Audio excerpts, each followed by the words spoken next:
L'ambassadeur de la République de Grèce avec résidence en République démocratique du Congo, Antonios Papadopoulos, a été reçu ce mercredi après-midi 25 juin par la secrétaire d'État à la santé publique et à la prévention Dr Baïdédidé Kandi Francine.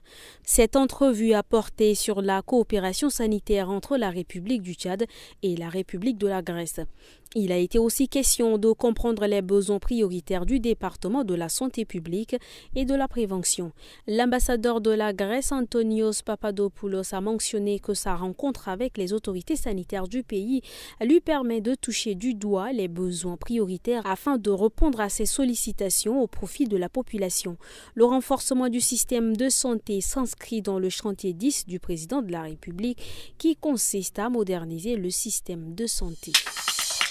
Le 25 juin, dans un effort concerté pour renforcer l'intégrité et la transparence au sein de ces institutions, le Tchad a accueilli une délégation de l'Office des Nations Unies contre la drogue et le crime ONUDC.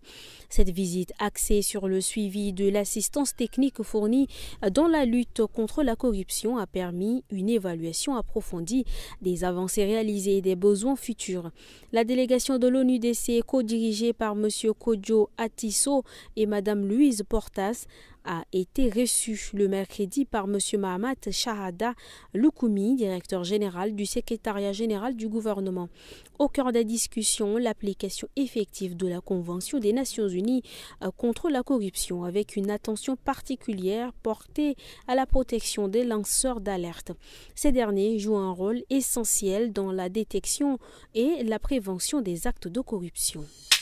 Selon le dernier baromètre économique de la CEMAC publié en juin 2025 par la Banque mondiale, le Tchad a enregistré en 2024 une croissance du PIB de 3,7%, l'une des plus dynamiques de la sous-région. Cette performance qui contraste avec le ralentissement régional à 3% est essentiellement tirée par le secteur non pétrolier en hausse de 4,6%, alors que la contribution du secteur pétrolier reste modeste, 1,4%.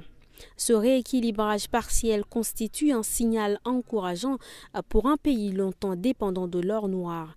Cependant, cette embellie cache des vulnérabilités profondes.